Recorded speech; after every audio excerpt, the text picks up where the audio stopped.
Magandang araw mga bata.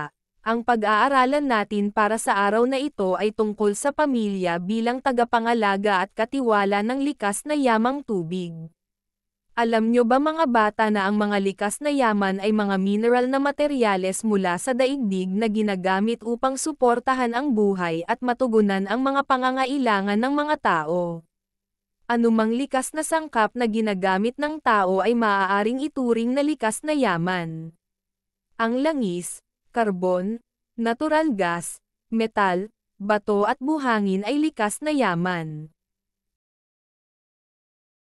Mga kasanayan, na pagsisikap sa pagiging mabuting katiwala sa pamamagitan ng paglahok sa mga gawain ng pamilya na nagpapanatili ng kalinisan ng tubig. Narito naman ang mga layunin para sa araw na ito. Una, natutukoy ang mga tungkulin ng mamamayan sa pagpapanatili ng kalinisan ng tubig.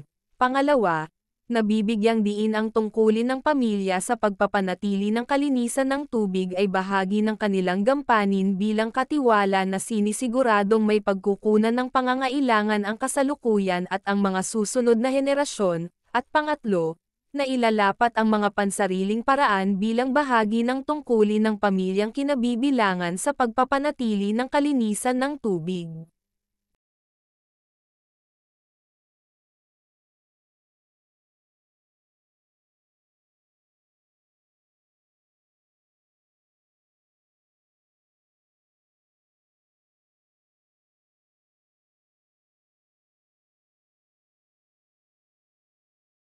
Ayusin ang mga titik upang makabuo ng mga salita na tumutukoy sa mga larawan na mga halimbawa ng likas na yaman.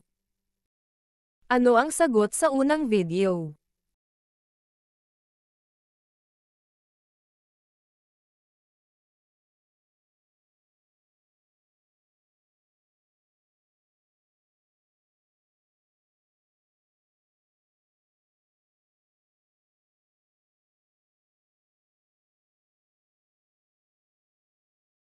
Magaling! Ang tamang sagot ay dagat. Isa sa halimbawa ng dagat sa ating bansa ay ang West Philippine Sea. Sagutan natin ang nasa ikalawang video.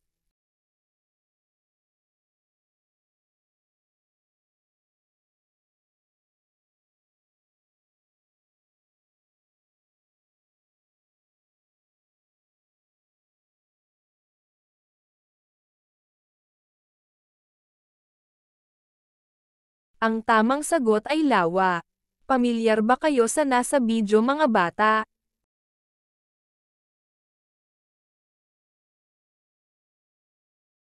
Mahusay. Ito ay ang lawa ng Taal. Dumako na tayo sa ikatlong video. Anong uri ng yamang tubig ito?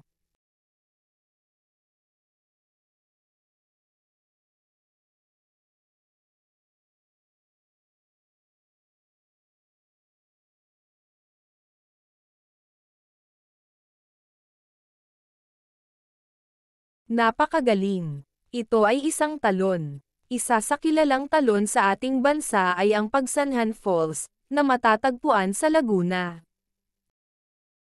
Anong yamang tubig ang tinutukoy sa ikaapat na video?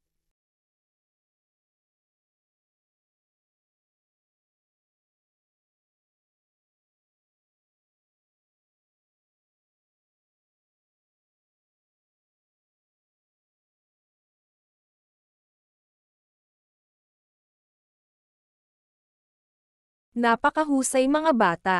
Ito ay isang uri ng ilog. Isa sa kilalang ilog sa Pilipinas ay ang Ilog Pasig. Ano ang pagkakapareho ng mga nasa video mga bata?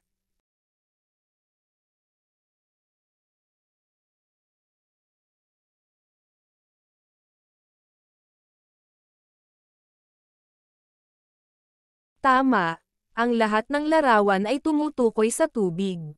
Tandaan na ang lahat ng likas na yaman ay dapat alagaan at bigyan ng pagpapahalaga ng tao. Ang lahat ng ito, kabilang ang tubig, ay mahalaga sa buhay ng tao.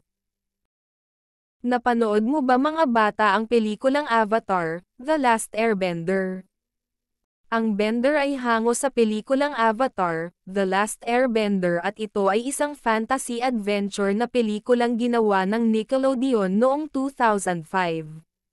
Ipinakita dito na ang mundo ay nahahati sa 4 na bansa: ang Water Tribe, Earth Kingdom, Fire Nation, at Air Nomads. Bawat isa ay kinakatawan ng isang natural na elemento kung saan pinangalanan ang kanilang bansa.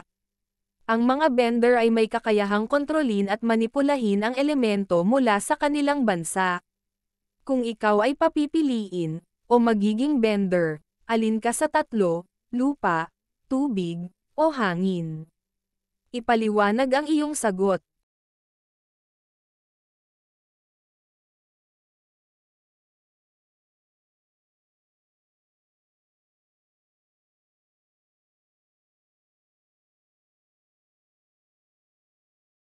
Kung ikaw ay naatasan naman bilang pinuno o Bender ng Water Tribe, ano ang iyong ipapahayag na plano at programa para mapabuti ang likas na yaman sa iyong lugar?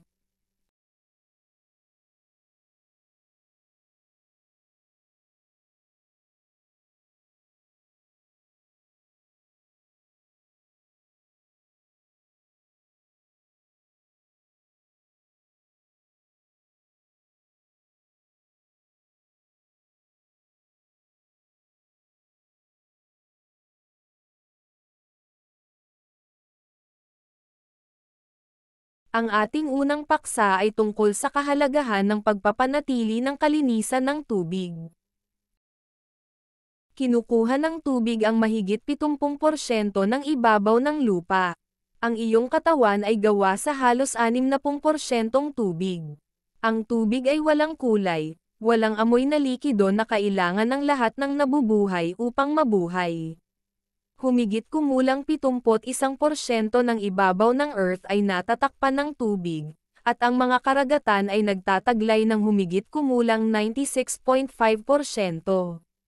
Kailangang pahalagahan at panatilihing malinis ang tubig dahil ang tubig ay mahalaga sa buhay. Ang National Water Resources Board, ang ahensya ng pamahalaan sa Pilipinas na nangangasiwa sa ating mga yamang tubig at inuming tubig, ay nababahala na ang ating yamang tubig ay lubos ng napapabayaan. Ang maruming tubig ay maaaring magdulot ng mga problema sa kalusugan, pinsala sa mga ecosystem, pagkagambala sa food chain at marami pang iba. Sa unti-unting pagpapabaya ay nakalimutan na ng tao ang kanilang mahalagang tungkuling mapanatiling malinis ang tubig.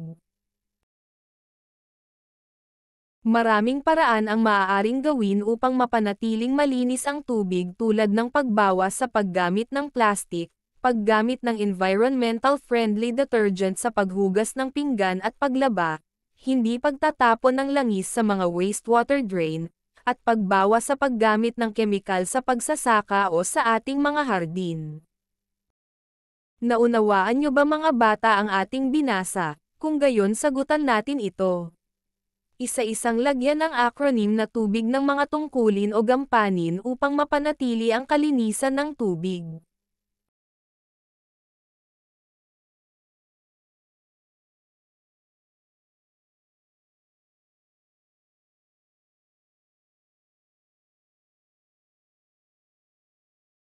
Gawain 1. Sa isang bond paper, gumuhit ng larawan ng isang malinis na tao sa kaliwa ng papel at larawan ng isang malinis na globo sa kanang bahagi ng papel.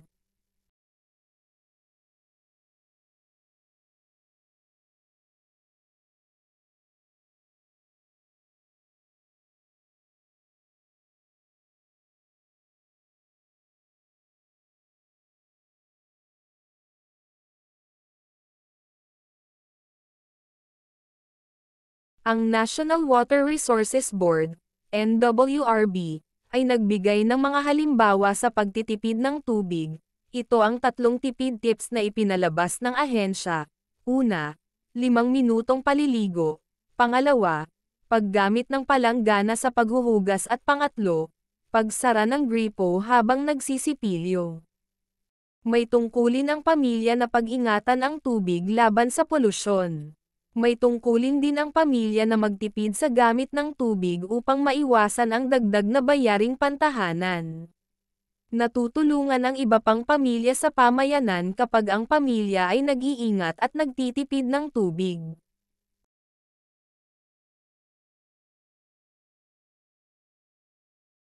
Gawain 2, isulat ang titik D kung ang sumusunod ay nagpapakita ng pagpapahalaga, o isulat ang mga titik HD kung hindi ito nagpapakita ng pagpapahalaga sa tubig.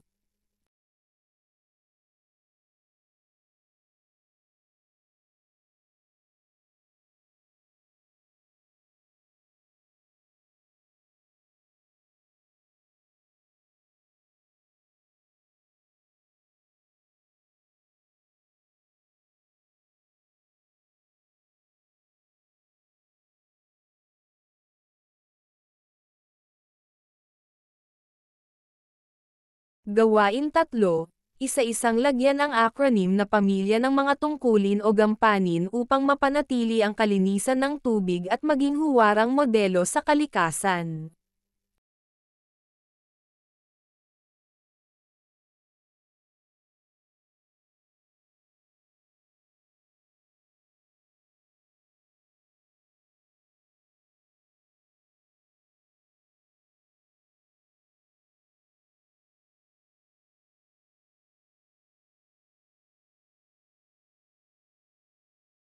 Ang Solar Impulse Foundation ay naglabas ng 6 na paraan kung paano malutas at maiiwasan ang polusyon sa tubig. Una, wastewater treatment.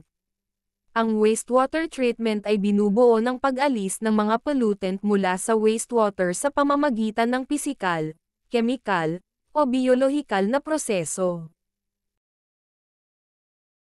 Pangalawa, green agriculture. Ang agrikultura sa buong mundo ay bumubuo ng 70% ng mga mapagkukunan ng tubig kaya mahalaga na magkaroon ng mga pananim na angkop sa klima, mahusay na patubig na nagpapababa ng pangangailangan para sa produksyon ng pagkain na matipid sa tubig at enerhiya. Pangatlo, stormwater management. Ang stormwater management ay ang pagsisikap na bawasan ang pag-agos ng tubig ulan sa mga kalye, damuhan, at iba pang mga lugar at ipunin ang mga ito na magagamit bilang pandilig sa halaman o panlinis sa bahay. Pang-apat, air pollution prevention. Ang polusyon na ito ay nagdudulot ng mabilis na pag-aasido ng ating mga karagatan at nagbabanta sa buhay dagat at mga korales. Pang-5, plastic waste reduction. 80% ng plastic sa ating karagatan ay nanggaling sa lupa. Kailangan nating bawasan ang ating paggamit ng plastic sa buong mundo upang mapabuti ang pamamahala sa basurang plastic. At panghuli, water conservation. Ang pag-iingat ng tubig ay pagtitiyak sa malinis na tubig. Nangangahulugan ito sa dapat na kamalayan ng pamahalaan, bawat pamilya at sarili. Alagaan ang tubig at maging responsable.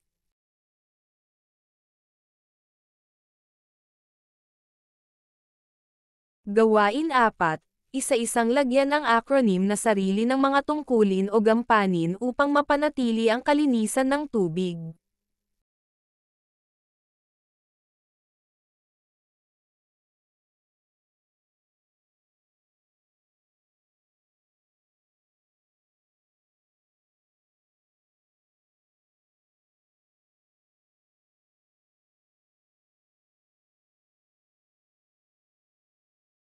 Gawain 5, gumawa ng isang maikling liham ng pasasalamat sa ating likas yaman lalo na ang tubig.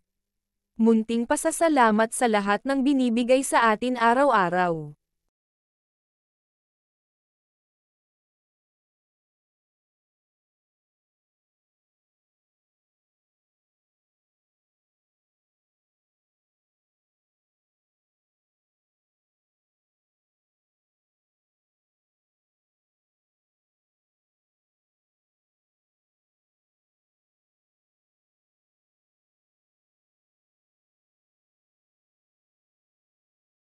Gawain 6, pagpapahayag ng panata bilang isang mabuting katiwala ng kapaligiran, likas yaman, lalo na ang tubig. Isulat sa papel at lagdaan pati ng mga magulang.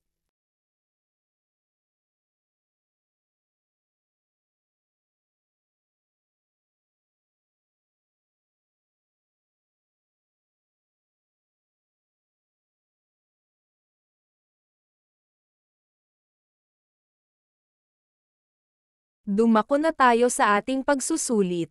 Itugma ang mga konsepto sa ikalawang hanay sa tama nitong paglalarawan sa unang hanay. Ilagay ang titik ng tamang sagot sa patlang.